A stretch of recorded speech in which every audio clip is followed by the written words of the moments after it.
오늘 6월 9일 수요 예배를 드리고 있습니다. 기도 드린 후에 하나님의 말씀을 전하겠습니다.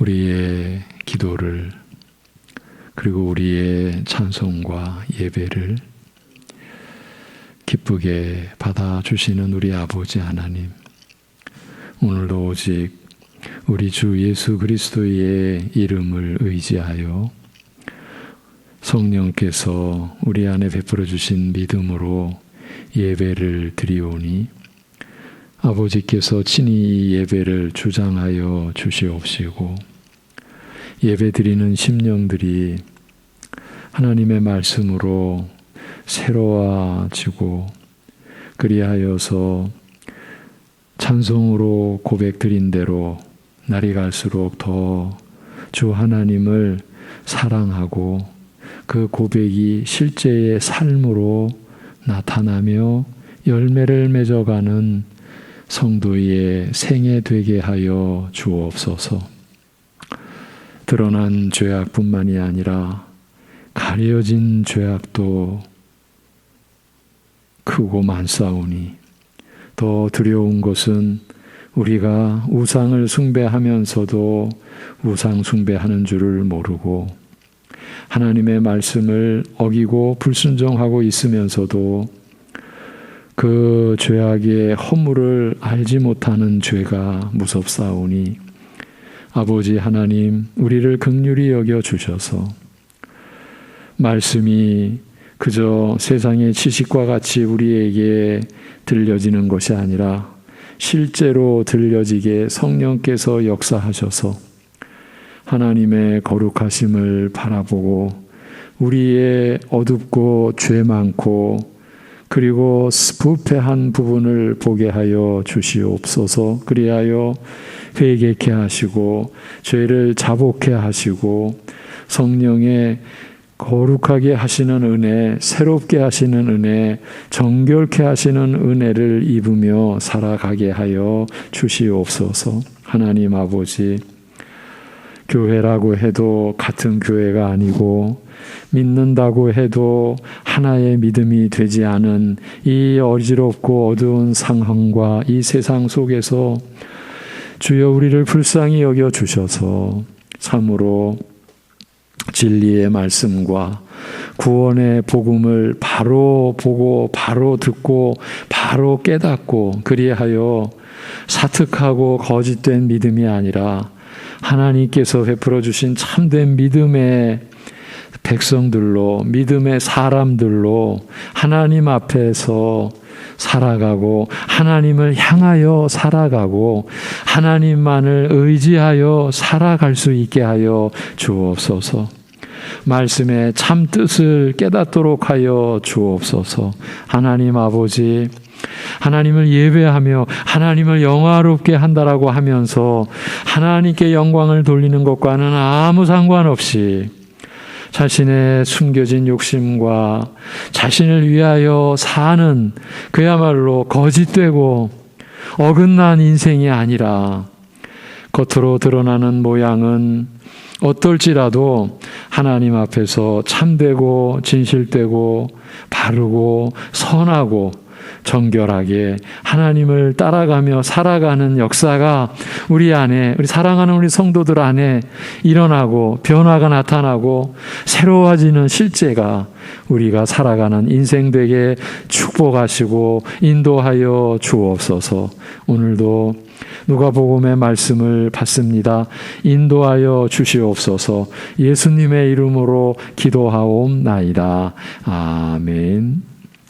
오늘 본문은 좀 깁니다. 누가복음 1장 5절에서 25절.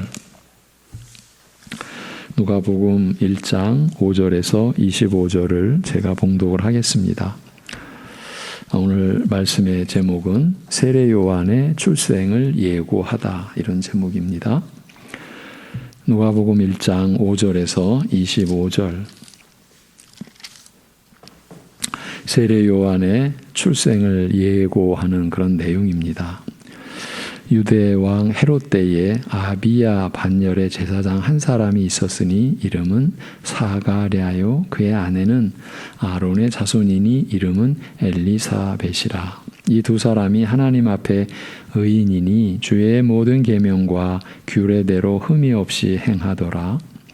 엘리사벳이 잉태를 못함으로 그들에게 자식이 없고 두 사람의 나이가 많더라. 마침 사가랴가 그 반열의 차례대로 하나님 앞에서 제사장의 직무를 행할세 제사장의 전례를 따라 제비를 뽑아 주의 성전에 들어가 분향하고 모든 백성은 그 분향하는 시간에 밖에서 기도하더니 주의 사자가 그에게 나타나 향단 우편에 선지라. 사가랴가 보고 놀라며 무서워하니 천사가 그에게 이르되 사가랴여 무서워하지 말라. 너의 간구함이 들린지라. 내 아내 엘리사벳이 내게 아들을 낳아 주리니 그 이름을 요한이라 하라.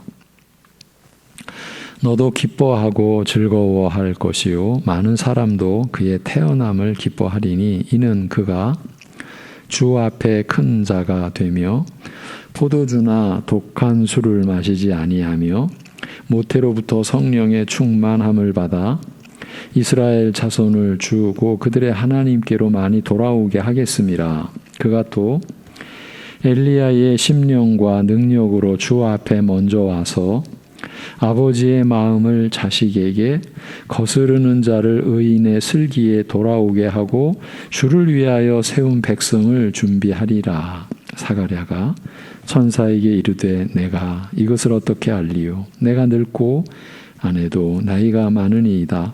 천사가 대답하여 이르되 나는 하나님 앞에 서 있는 가브리엘이라. 이 좋은 소식을 전하여 내게 말하라고 보내심을 받았노라. 보라, 이 일이 되는 날까지 내가 말 못하는 자가 되어 능히 말을 못하리니 이는 내가 내 말을 믿지 아니함이거니와 때가 이르면 내 말이 이루어지리라 하더라. 백성들이 사가랴를 기다리며 그가 성전 안에서 지체함을 이상히 여기더라. 그가 나와서 그들에게 말을 못하니 백성들이 그가 성전 안에서 환상을 본 줄 알았더라. 그가 몸짓으로 뜻을 표시하며 그냥 말 못하는 대로 있더니 그 직무의 날이 다 되매 집으로 돌아가니라. 이후에 그의 아내 엘리사벳이 잉태하고 5달 동안 숨어 있으며 이르되 주께서 나를 돌보시는 날에 사람들 앞에서 내 부끄러움을 없게 하시려고 이렇게 행하심이라 하더라. 아멘.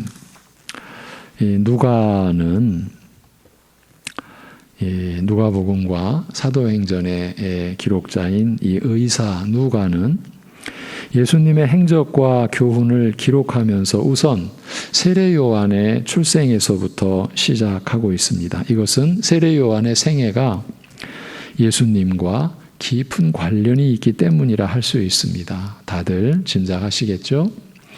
그래서 이 누가복음뿐 아니라 모든 복음서가 예수님께서 이스라엘 앞에 자신을 드러내어 그 자신의 일을 시작하시기 전에 먼저 세례 요한이 이스라엘 앞에 나타나 그리스도에 대하여 증거한 일을 기록하고 있는 것입니다. 그러니까 구약의 모든 선지자들의 어떻게 보면은 이제 마지막 선지자, 우리가 이렇게도 이해할 수 있겠죠.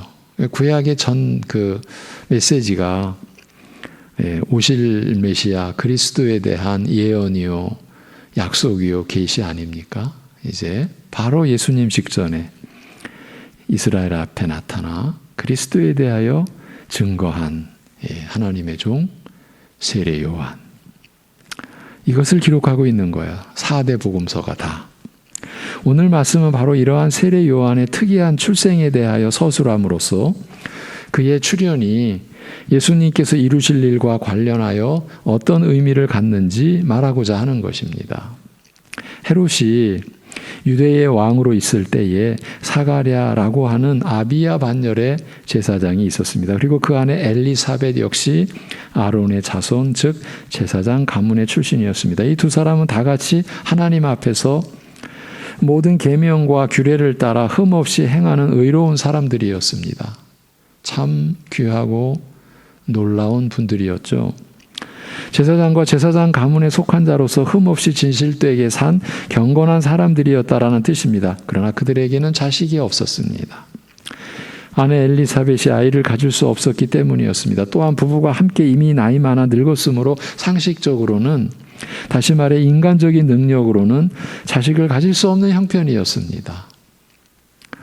제사장 사가랴가 정해진 반열의 차례에 따라 하나님 앞에서 제사장의 직무를 행하던 중에 이제 그 관례대로 하나님의 성소에 들어가서 지성소 휘장 앞에 있는 향단에서 분향하는 일에 제비 뽑히게 되었습니다. 사가랴가 성소에 들어가 분향하는 그 시간, 밖에서는 백성들이 기도하고 있었습니다. 성경은 제사 또는 분향이 기도와 밀접한 관련이 있는 것으로 기록합니다. 시편 141편 2절에 보면 나의 기도가 주 앞에 분향이 되게 하시며 나의 손을 들어 간구함이 저녁 소재가 되게 하소서라고 말씀합니다. 이것은 제사와 더불어 제사 드리는 자의 간절한 소원이 하나님의 은혜를 구하는 간절한 기도가 함께 드려지는 것을 표현했다, 이렇게 볼 수 있어요. 제사와 더불어 제사 드리는 자의 간절한 소원이, 그러니까 하나님의 은혜를 구하는 간절한 기도가 함께 드려지는 것을 표현했다라고 우리가 볼 수 있는 것이죠. 요한계시록 5장 8절에 보면 네 생물과 24장로가 각기 손에 검은고와 향이 가득한 대접을 가졌는데 그 향은 바로 성도들의 기도라, 그렇게 말씀합니다. 그 향이 성도들의 기도라. 하나님 앞에 연락되어지는 것이라는 거죠. 이것은 하나님께서 향기로운 분향같이 성도들의 기도를 연락하심을 상징적으로 표현한 것입니다. 제사장이 성소에 들어가서 분향하는 그 시간에 성소 밖에서는 온 백성이 하나님께 간절히 기도함으로써 제사장은 그 자신이 직접 백성들을 위하여 하나님께 간구하였을 뿐 아니라 백성들의 소원을, 하나님의 은혜와 긍휼을 구하는 그들의 간절한 기도를 향기로운 분향과 함께 하나님께 연락되게 하는 일을 했다, 이렇게 할 수 있죠. 이것이 제사장의 직무죠. 그리고 이 제사장의 직무가 다 예표가 되죠. 무엇의 예표입니까? 우리의 대제사장 되신 예수 그리스도의 그 모든 사역의 예표인 거죠. 제사장은 자신이 직접 백성들을 위하여 하나님께 간구했을 뿐만 아니라 그 백성들의 그 간절한 하나님의 은혜와 긍휼을 구하는 그 기도를 향기로운 분향과 함께 하나님께 연락되게 하는 일을 섬긴 거예요. 이게 제사장의 직무죠. 헤롯이 그 당시 유대 지역을 다스리던 그 때는 이스라엘에게 있어서 매우 비참한 시기였습니다. 여러분, 우리가 이제 세례 요한이 역사 속에 등장하고 그 구약의 약속하신 대로 예수 그리스도께서 이 땅에 오실 그 상황, 사실 우리는 실감이 안 나잖아요. 근데 매우 비참한 시기였어요. 나중에 이 세례 요한이 결국은 오시리라 하신 엘리야를 이제 그 엘리야가 바로 세례 요한인 것이잖아요. 그런데 그 오시리라고 하신 엘리야가 세례 요한이라고 하는 것은 어떤 면에서도 연결이 되냐면 엘리야가 그 사역하던 시대 상황, 이스라엘 역사 속에 가장 어두운 시대 상황 중에 한 부분이었죠. 그 오리라 하신 엘리야가 바로 세례 요한이었는데 세례 요한의 때도 그렇게 비참한 시기였다라는 거예요. 지금 우리가 생각하는 그런 차원이 아니에요. 매우 비참한 시기였어요. 이스라엘은 범죄로 말미암아 바벨론에게 망한 다음 70년의 혹독한 고초를 겪은 후에 하나님의 긍휼을 입어 다시 고향 땅 고토에 돌아와서 성전을 짓고 예루살렘을 재건하였습니다. 이 70년의 혹독한 고초도 다 선지자를 통해 예시하시고 예언하신 대로 이루어진 일이죠. 그러나 하나님께서 선지자들을 통해 약속하신 그 구원의 기쁨과 이스라엘의 회복이 완전히 이루어지지는 않았어요. 돌아와서 성전을 짓고 예루살렘을 재건했지만은 구원의 기쁨이, 예루살렘의 이스라엘의 회복이 완전히 이루어지진 않았던 거예요. 사정은 오히려 악화되어서 수백 년 동안 헬라의 지배를 거쳐 로마의 지배를 받게 되었어요. 여러분, 신구약 중간사를 대략 400년간이라고 보잖아요. 지금 이 기간의 비참함을 지금 우리가 이 짧은 이 내용으로 지금 짚어보고 있는 거예요. 특히 지금 유대 지역은 혈통조차 분명치 않은 헤롯이 로마의 비호 아래 통치하고 있었어요. 그러니까 이스라엘로서는 이게 얼마나 황당한 일입니까? 하나님의 나라로 구별된 이 이스라엘이 지금 혈통조차 분명치 않은 통치자가 지금 헤롯이에요. 다스리고 있는 거예요. 얼마 전에 이방 세력에 의해 짓밟히고 유린당하는 고통과 슬픔에서 이스라엘을 구하고자 노력한 대표적으로 마카비 가문, 이 신구약 중간사 속에서 참 별같이 빛났던 가문이 마카비 가문이었어요. 그러나 그 마카비 가문의 지도자들이 있었으나 그들이 하나님께서 약속하신 이스라엘의 회복을 실현한 것은 아니었어요. 이방 세력의 지배 기간이 너무 길어지므로 이제 어떤 상황이 전개가 되겠어요? 여러분 짐작하시는 대로예요. 많은 이스라엘 사람들은 깊은 시르이와 절망에 빠졌으며 핍박과 또 회유에 의해 이교의 문화에, 헬라 문화에 동화되어 믿음을 저버리기도 하였던 거죠. 하나 둘 믿음을 버리고 변절하는 주위 사람들을 보면서 그럼에도 불구하고 하나님에 대한 믿음을 지키려 하는 신실한 사람들, 이들이 있었던 거죠. 구약적 표현으로 하면 남은 자들. 여러분, 오늘날도 남은 자의 개념을 우리가 묵상해야죠. 이 믿음을 지키려 하는, 하나님에 대한 이 믿음을 지키려 하는 신선한 사람들은 마음을 찌르는 고통과 깊은 슬픔을 느꼈을 것입니다. 그런데 이들이 있었다라는 거예요. 그러나 깊은 절망의 밤 가운데서 오히려 하나님의 약속을 굳게 붙들고, 지금 붙들 게 뭐겠어요? 하나님의 약속밖에는 없어요. 지금 돌아왔지만, 포로에서 돌아왔지만 더 참담하고 더 비참한 상황은 계속되고 있었어요. 그런 가운데서도, 그러니까 그 깊어가는 절망의 밤 가운데서도 하나님의 약속을 굳게 붙들고 그 약속이 이루어질 날을 기다리는 경건한 믿음의 사람들도 없지 않았습니다. 이제 누가복음 2장에 가면 시므온과 안나 같은 이들은 죽기 전에 이스라엘을 구원하실 메시아의 출현을 보게 되리라는 약속을 받고 소망 중에 기다리고 있었습니다. 제사장이 분향하는 동안, 이 사가랴가 분향하는 동안 성소 밖에서는 이러한 믿음의 사람들이 한편으로는 이스라엘의 비참한 형편을 생각하며 다른 한편으로는 이스라엘의 구원을 약속하신 그 말씀을 생각하며 그 약속을 붙들고 하나님께 기도하였을 것이며, 이들의 기도가 얼마나 절박하고 얼마나 간절하였을지 가히 짐작할 수 있습니다. 하나님이여, 우리의 처지를 보아주옵소서. 이스라엘의 이 비참한 처지를 기억하옵소서. 이스라엘이 망하여 가나이다. 이를 긍휼히 여기시옵소서. 주의 약속하신 구원을 언제 허락하시려나이까.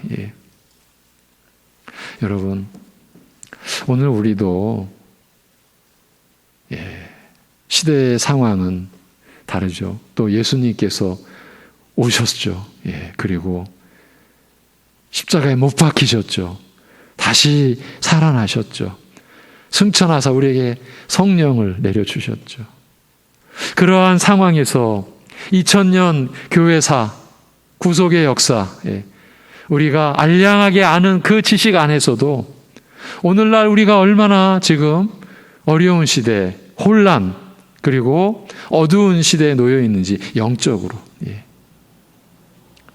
세계의 정세, 국가적인 상황, 그것과 전혀 무관하게 오직 하나님 앞에 선 하나님 나라인 교회의 형편, 진리의 말씀과 구원의 복음을 간직해야 될 교회의 형편을 놓고는 우리는 이와 같은 기도를 해야 할 때라고 생각합니다. 하나님 아버지, 복음이 가려지나이다. 아니, 복음이 없어지고 있나이다.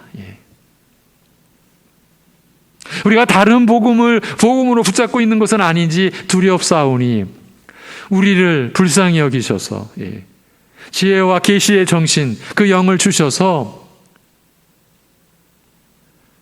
우리를 부르신 그 부르심의 소망이 어떠한지, 우리에게 약속된 기업의 영광의 풍성함이 어떠한지 우리로 하여금 보게 하여 주옵소서. 알도록 하여 주옵소서. 우리가 위의 것을 찾는 하나님의 백성이 아니라 땅의 것을 위의 것으로 착각하는데, 이제 착각하는 수준을 지나서 아예 땅의 것을 위의 것으로 그렇게 여겨버리고 있는 것은 아닌지 우리의 마음이 어둡나이다. 주여 비추어 주옵소서. 우리가 비참해져 가나이다. 하나님과 하나님 나라의 영광에 대해서 우리는 너무나 우리의 탐욕과 세상 것으로 덮어버린 그런 형편이 아닌가 두렵사옵나이다. 우리를 불쌍히 여겨 주옵소서. 이렇게 기도해야 될 때가 아닌가 싶습니다. 제사장이 하나님께 분향하며 온 백성이 함께 기도하는 그 시간에 주의 천사가 나타나 향단 우편에 섰습니다. 이를 본 사가랴는 크게 놀라고 두려워하여 엎드렸습니다. 천사가 사가랴에게 말하였습니다. 사가랴여, 두려워 말라. 내 기도가 들으신 바 되었느니라. 내 아내 엘리사벳이 내게 아들을 낳으리니 너는 그 이름을 요한이라 하라. 요한, 요한 사도도 있고요. 여기 세례 요한도 있고요. 이 요한이라고 하는 이름은 그가 은혜를 베푸시리라라는 뜻을 갖고 있는 말이에요. 그가 은혜를 베푸실 것이다.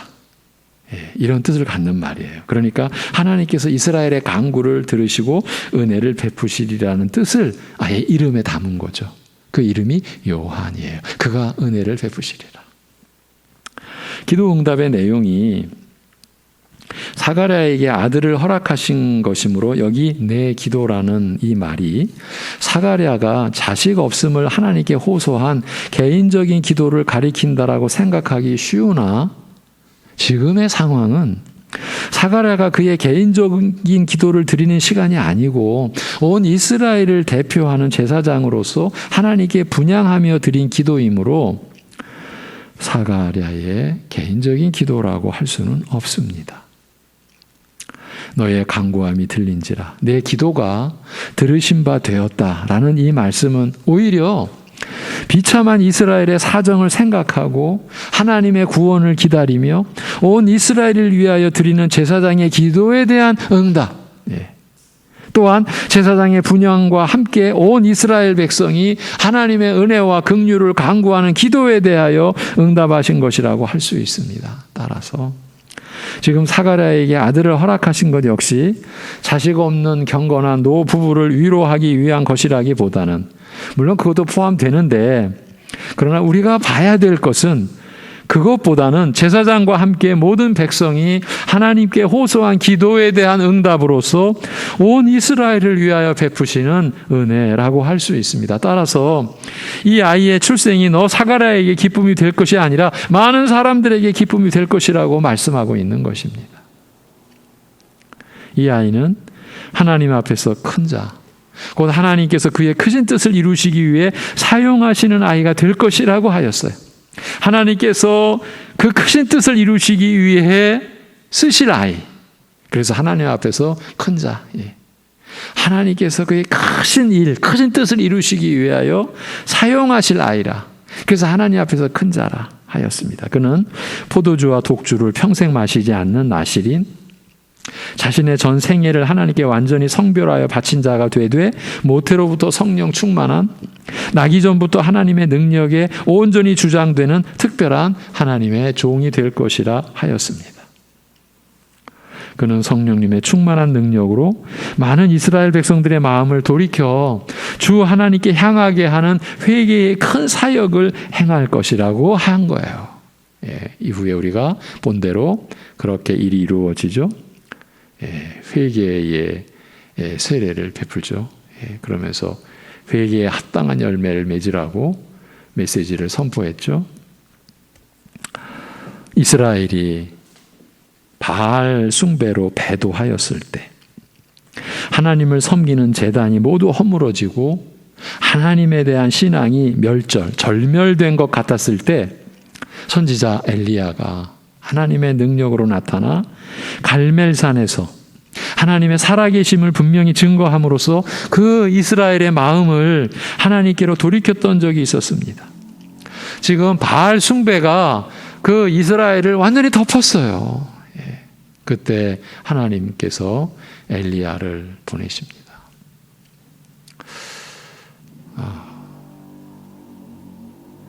제가 몇 주 뒤에 그때의 한 그 기록을 가지고 제가 주일날 말씀을 좀 나눌 생각을 하고 있습니다. 그 상황이 저 개인적으로는 자꾸 요즘이 그때의 상황이 자꾸 느껴집니다. 그렇게 우리의 영적인 지금 상황이 너무 어둡다라는 거죠. 그래서 그 당시에 그 말씀을 보면서 내가 여러분들과 함께 꼭 한 번은 좀 보고 싶어서 지금 이렇게 묵상 중에 있습니다. 주일 예배 때 엘리야 때의 한 기사를 통해서 오늘 우리에게 주시는 그 메시지와 또 은혜를 우리가 함께 좀 갈구하고 좀 그렇게 좀 보려고 합니다. 그 얘기는 이제 저의 지금 이 감각이나 느낌은 우리는 지금 영적으로 매우 어두운 때에 있다. 자꾸 그런 생각이 들기 때문입니다. 그때 이스라엘이 바알 숭배로 배도했을 때 하나님을 섬기는 제단이 모두 허물어지고 그랬을 때 선지자 엘리야가 나타나서 하나님께서 보내신 거죠. 갈멜산에서 하나님의 살아계심을 증거하며 이스라엘 백성들의 마음을 하나님께로 돌이켰던 적이 있었죠. 뿐만 아니라 언젠가 하나님께서 그 백성 이스라엘을 찾아오실 때 그에게 앞서 엘리야를 보내요. 이스라엘의 마음을 하나님께로 돌이킬 것이라는 약속을 주시기도 하셨어요. 엘리야를 보낼 것이다. 이제 출생할 세례 요한을 가리켜 말씀하시되 저가 엘리야의 심령과 능력으로 와서 이 일을 실현하리라 라고 하심으로써 세례 요한이 바로 오리라 한 그 엘리야임을 밝히신 것이에요. 그래서 제가 서두에 이 엘리야의 시대와 이 세례 요한이 엘리야의 심정으로 오던 이 시대가 사실은 같이 너무나 암울한, 너무나 비참한 하나님 앞에선 이스라엘 백성들이 허물어져 있는 상황, 그야말로 모든 믿음의 그 계보와 끈이 다 끊어져 가는 상황에서 하나님께서 남기신 자들이 우리식으로 아주 가까스로 그 믿음의 명맥을 이어가는 그 어두운 시절을 지금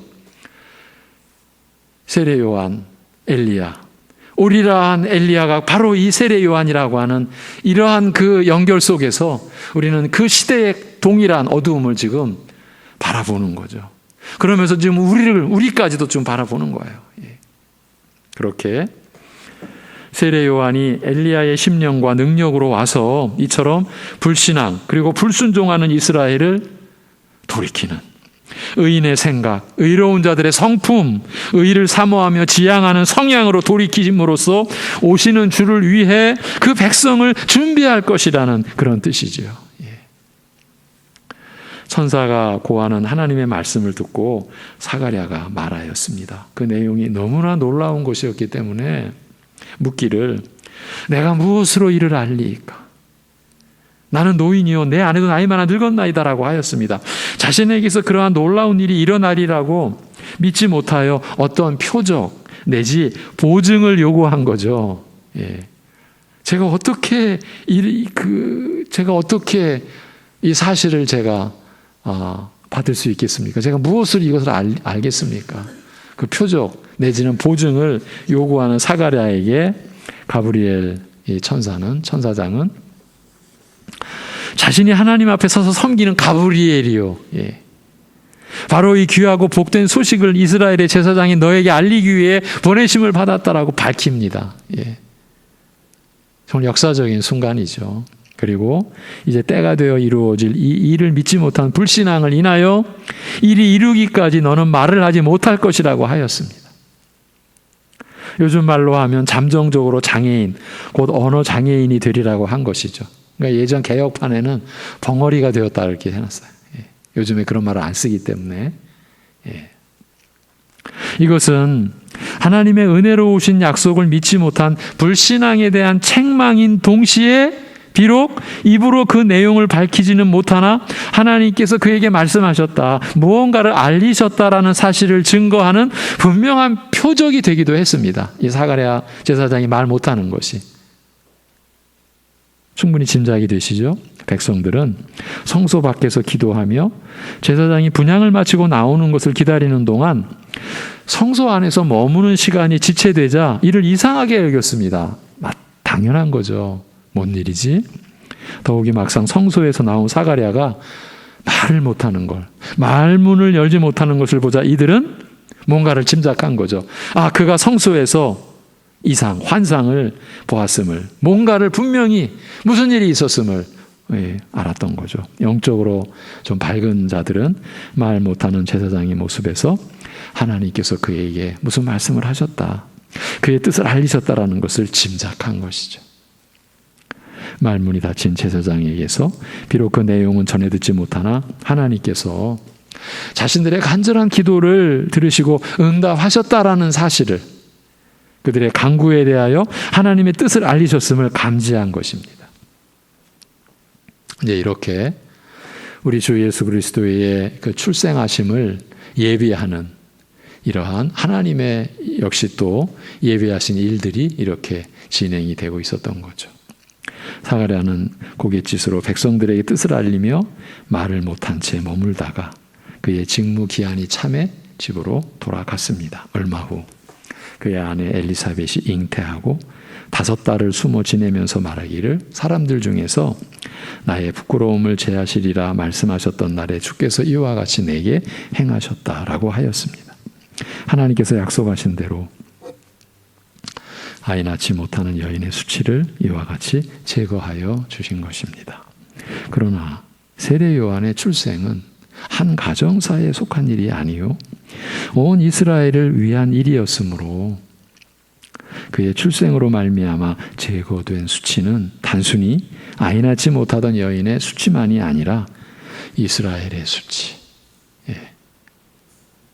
이스라엘의 수치를 그 안에 담고 있었다, 함축하고 있었다고 할 수 있어요. 따라서 세례 요한의 출생은 지금의 비참한 이스라엘의 모습, 죄로 말미암아 멸망당한 그들의 수치가 제거될 날을 예고하고 시작하는 중요한 사건, 중요한 순간, 중요한 사건이었습니다. 여러분, 이제 이러한 내용으로 오늘의 말씀은 마무리가 되는데, 지금 이 비참한 이스라엘, 죄로 말미암아 멸망당한 그들의 수치, 이것이 저들에게서 제거된다라는 것이 가능한 일입니까? 불가능한 일인 거예요. 이건 오직 하나님의 경륜, 섭리, 그 하나님의 뜻, 하나님의 그 영원하신 작정. 아브라함과 이삭과 야곱의 하나님, 그 약속을 신실하게 이루어 가시는, 다윗의 위를 내가 영원히 공고히 하리라 라고 하신 그 언약에 오직 신실하신 하나님께서 이루어 가시는 역사인 거예요. 지금 이 세례 요한의 출생은 단순히 사가랴, 엘리사벳 이 가정 사이의 기쁨이나 이 가정의 수치가 제거되는 그런 차원이 아니라 그야말로 이스라엘의 수치를 그 안에 함축하고 있었고, 그래서 이 비참한 이스라엘이 죄로 말미암아 멸망당한 그들의 수치가 제거될 날이 예고된, 그리고 그 제거의 역사가 시작하는 그러한 중요한 사건의 의미를 이러한 말씀을 통해 우리에게 제시해 주는 그 안에서 우리가 붙잡아야 될 것은 구원의 역사는 오직 하나님의 역사라는 거예요. 하나님이 시작하시고 하나님이 이루어 가시는 거예요. 이 이스라엘의 역사가 오늘 우리에게 한 교회, 그리고 교회에 지체된 한 성도의 역사인 거예요. 하나님께서 우리의 구원을 시작하셨고 이루시고 마침이 되시는 거예요. 그래서 요한계시록에 가보면은 내가 처음과 나중이다. 내가 알파와 오메가다. 예. 내가 시작이요 끝이다. 예. 그 안에 우리가 하나님의 그 참 부르심으로 참여하게 된 것이죠. 이것이 우리의 구원이 되는 거죠. 이것이 우리에게 영원한 소망이 되는 거고, 놀랍게도 영광에 참여하는 그러한 은혜가 되는 거죠. 여러분, 하나님이 하신 거예요. 근데 이것이 왜 이렇게 교회 안에서 어려울까요? 하나님이 하셨다. 이걸 싫어해요. 싫어해. 이걸 자꾸 안 받으려고 그래요. 그러면서 너무 무지스럽게, 그럼 우린 뭐냐? 하나님이 하셨으면 우리는 뭐냐고? 그럼 난 뭐냐고? 예. 이 근본적인 이 이치를 지금 우리가 이제 세례 요한의 출생, 다음 시간은 예수님의 출생, 지금 구약 전 역사에 지금 실현이 이루어지는 거잖아요. 예수님의 오심으로. 지금 이 모든 것이 우리 방금 전 봤잖아요. 지금 이스라엘은 비참한 처지일 뿐이에요. 그 안에 소망에 어떤 새끼 줄 만한 그런 그 소망 줄이 없어요. 예. 저와 여러분의 인생 속에서 죄사함과 그리고 이 수치가 씻겨지고 하늘에 속한 신분을 갖게 되는 데 있어서 어떤 가능성, 어떤 소망의 줄이 머리털만큼이라도 있었습니까? 한 올해? 없었어요. 없었어. 그럼에도 우리가 성령 안에서 정신 차려 생각해 보면 그거를 우리가 알매도 하나님이 시작하셨다. 하나님의 역사다 하면 그게 우리에게 감동과 은혜로 다가오는 게 아니라 반발하고 싶고, 예. 그리고 그러한 것을 가지고 이용하는 거짓 선생들의 그 정말 사특한 그 교훈이 그게 사탕같이 달콤해가지고 그런 데를 쫓아가는 거예요. 여러분, 그건 결국은요, 하나님 앞에서 인간을 세우는, 그러니까 선악과 밑으로 사탄이 우리를 끌고 가는, 너 하나님 같이 돼. 너 하나님 같이 될 수 있잖아. 그 길이 있잖아. 지금 에덴의 그 선악과 이 시험은 지금도 악의 세력에 의해, 사탄에 의해 우리에게 계속 진행되고 있다라고 해도 무방할 듯 싶어요. 하나님의 역사예요. 우리가 지금 하나님을 예배하는 것. 그래서 우리가 하나님의 은혜와 긍휼을 늘 구하고 구하는 거예요. 우리가 믿음으로 선 것도 내가 선 것이 아니에요. 선 줄로 생각하는데 이미 넘어진 거예요. 넘어졌어요. 근데 우리는 그게 분간이 안 되는 거죠. 그런 의미에서 제사장 사가랴가 분향하는 동안 그 밖에서 그렇게 간절하게 절박하게 우리를 구원해 주시옵소서라고 기도했던 그 기도가 오늘 우리의 기도여야 되지 않을까. 진리의 말씀과 구원의 복음이 우리 안에 회복되게 해 주옵소서. 여러분, 우리에게 일생을 허락하여 주셨어요. 우리 그 일생 동안 그 구원의 복음과 진리의 말씀에 우리가 붙들리는 역사가 일어나야 돼요. 그리고 세례 요한이 그렇게 외쳤던 회개에 합당한 열매라고 하는 그 복음의 열매가, 진리의 열매가 여러분의 삶 속에 열매로 맺어야 돼요. 열매로 맺혀져야 돼요. 우리의 일생이 그런 열매를 맺는 일생이어야 돼요. 이런 소망, 그래서 이러한 간절한 그 갈망 없이 우리가 그냥 왔다 갔다 하는 식으로 하면 그 선지자를 통해서 하나님이 탄식하셨던 너희는 내 성전의 앞마당만 밟고 다니는구나. 교회 앞마당만 우리가 밟고 다니는 그런 형색일 수도 있다라는 거죠. 얼마든지. 우리는 아닐 텐데. 그건 큰 착각입니다. 무서운 착각입니다. 결국은 우리가 말씀에 얼마나 진실한가예요. 말씀에 얼마나 진실한가. 그러한 시험과 도전이 계속 우리에게 주어지고 있어요. 하나님께 우리가 그렇게 은혜를 구하고, 여러분 정말 크나 작으나 상관이 없어요. 숫자 아무 상관이 없어요. 여러분 한 분 한 분이 정말 중요한 거예요. 말씀에 신실하고 말씀에 진실한 여러분 한 분 한 분. 하나님이 찾으시는 그거예요. 기도하겠습니다. 하나님 아버지, 우리를 사랑하셔서 참으로 끝없이 우리에게 일깨워 주시는 말씀의 은혜를 허락하심을 감사합니다.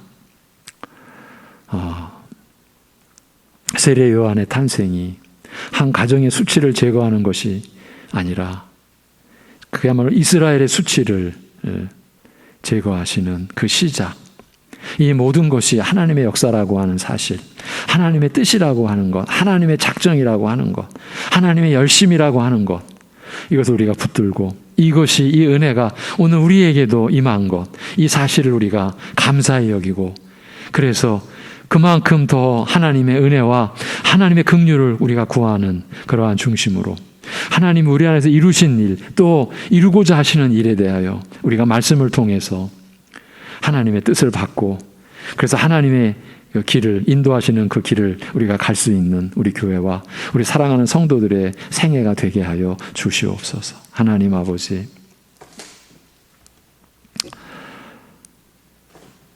우리가 말씀 앞에 교만할까 정말 두렵사옵나이다. 정말 모르는데 이미 충분히 안 것 같이 여겨지는 게 그렇게 여겨지고, 그럼으로 인해서 나타나는 여러 가지 모습들이 하나님께서 말씀하신 말씀의 표적과 너무나 다른 우리들을 보기에 하나님 앞에 간구합니다. 하나님의 은혜와 긍휼을 구하옵나니 우리가 헛되게 일생을 그저 소비하는 게 아니라 하나님의 말씀의 한 구절이라도 바로 알고 바로 깨닫고, 그래서 그 말씀대로 우리가 세워지고 우리가 하나님의 형상으로 회복되어지는 그 증거와 그 열매를 우리가 서로 확인할 수 있는 교회로 서갈 수 있게 은혜를 베풀어 주시옵소서. 우리가 하나님을 높이는 자로, 그래서 어떠한 가운데서 감사하는 자로 우리가 살아간다라, 그것이 우리가 입어야 될 성품의 옷이라고 하신 그 말씀이 살아가는 우리 성도들에게 실제적으로 나타나고 이루어지고, 그것을 위하여 시험과 여러 가지 훈련을 잘 감당해내고 믿음으로 감당해내고, 그래서 그야말로 감사하는 자로, 하나님을 높이는 자로 우리가 서갈 수 있는 은혜를 우리에게 허락하여 주시옵소서. 여러 가지 많은 어려움들이 있습니다. 하나님의 섭리를 붙들게 하여 주옵소서. 아버지여, 스스로 높이는 자 하나님의 섭리를 붙들 수 없사오니 날마다 자기를 부인하고 참으로 자신의 비천함을 알고 낮아져서 하나님의 섭리를 꽉 붙들 수 있는, 그래서 어떤 일이라도 우리를 망하게 하시는 하나님의 뜻이 아니라 우리와 우리 자손들을 위하여 하나님께서 우리에게 허락하신 하나님의 지혜로 우리에게 허용된 일이라는 하나님의 섭리를 우리가 바로 믿고, 우리가 겪는 여러 가지 일들 속에서 오히려 주님만을 더 바라보고, 그래서 지금 병상에 있는 여러 가지 시험과 어려움 가운데 있는 우리 가족들, 우리 지체들, 주님을, 하나님의 섭리를 바라보고 믿을 수 있는 은혜 허락하여 주시옵소서. 모든 것을 주님께 의탁하오며 우리 주 예수 그리스도의 이름으로 기도하옵나이다. 아멘.